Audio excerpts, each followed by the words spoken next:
Hello everyone.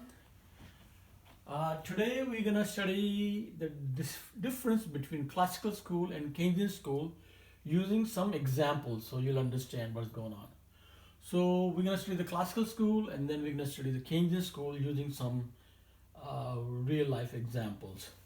So what I've done is I have drawn a classical school over here.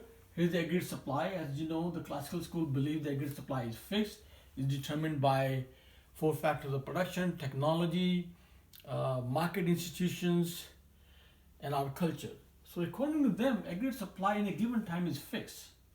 So this is the aggregate demand curve initially, and we have output QF. We're in a full employment situation, and price level is PH.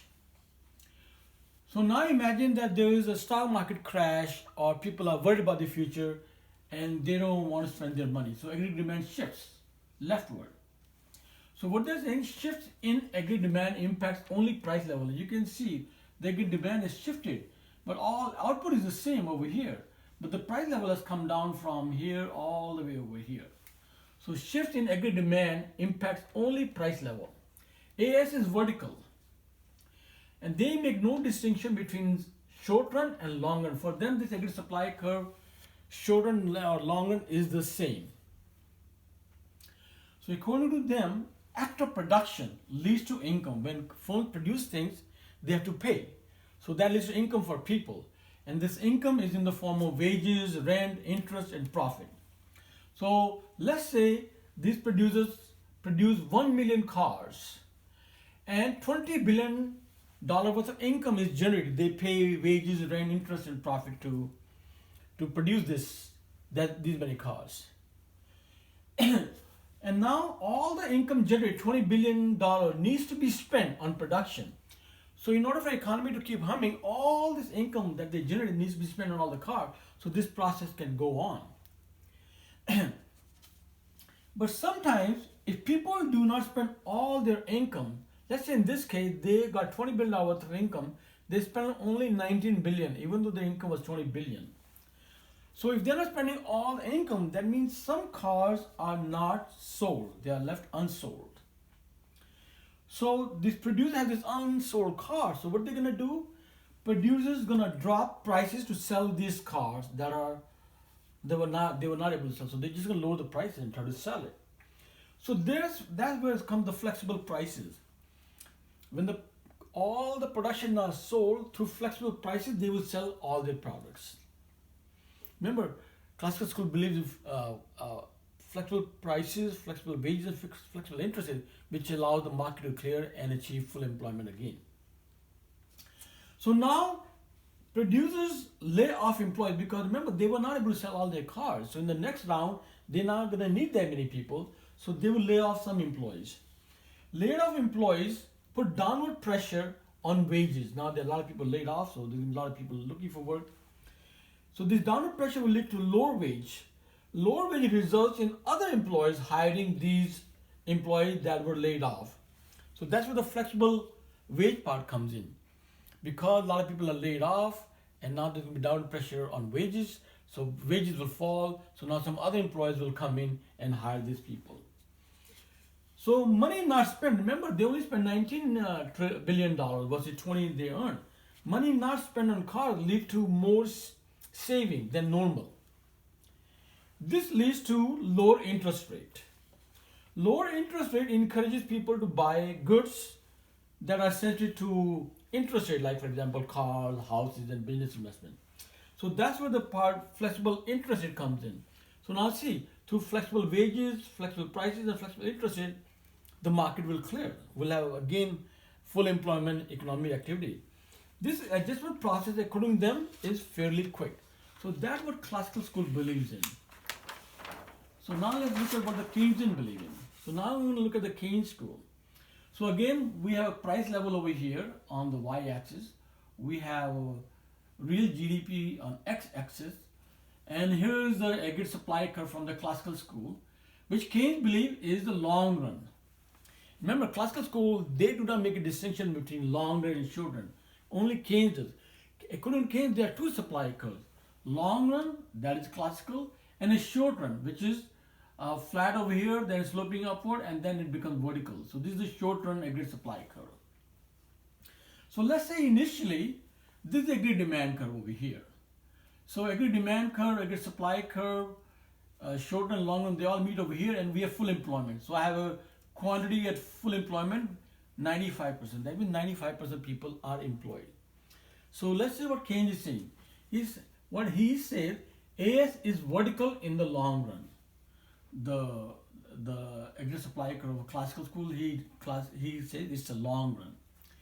AS is sloping upward in the short run. So this is a short run aggregate supply curve of Keynes. A shift in the aggregate demand from AD1 to AD2 leads to lower output and lower employment because wages are not flexible in the short run. So look what happened. We had a full employment over here. People are scared of the future, or there's a depression, or there's pandemic. So aggregate demand shifts, people spend less. So aggregate demand has shifted. But now you can see is that the shift in aggregate demand, and this is the short run aggregate supply curve, that leads to output moving from 95% employment to 90% employment. That means we lost 5% of the jobs. And why is that we lose output and lose employees? Because wages are not flexible, they are rigid in the short run. Why they are rigid? Because of union contract. Wages are negotiated by union and they don't like to get a wage cut when the economic situation is bad.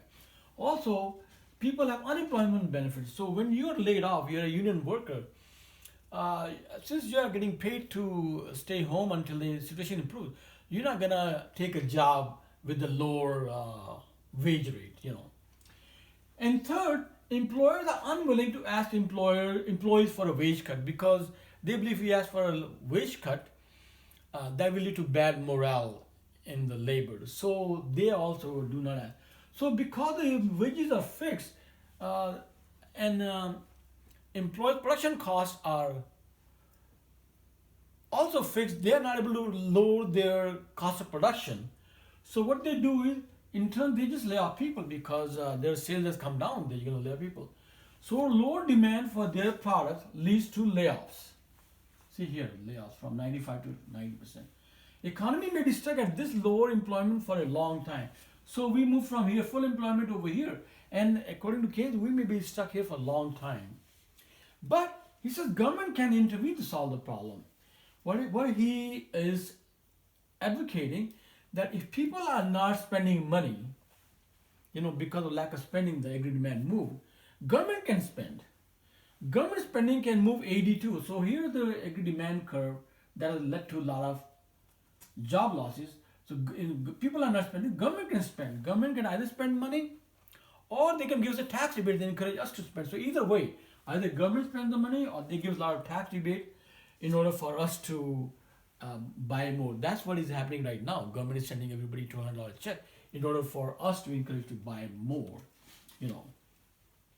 So Keynes says that there's no need to get stuck over here because a lot of unemployment leads to a lot of misery and pain and suffering. He says when the government can solve the problem, why to wait? According to him, eventually in the long run, wages are flexible, prices are flexible. So the aggregate supply curve will move from here to here, and then we'll be back to full employment in the long run, but that could be 3, 4, 5 years. And according to him, there's no reason to suffer. So last issue is aggregate demand, that we've drawn, is supported by 4 players, which we will study in great detail. So there are 4 players that demand goods and services. Who are those? Consumers like you and me. Businesses, investment in plant and equipment, they demand goods and services. Government spending, some of our incomes are taxed, so government has the money, and government buys goods and services. And net export, we export some stuff and we import, so together this area is either supported or not supported, which we study in great detail. So hopefully this helps you understand this chapter. Bye.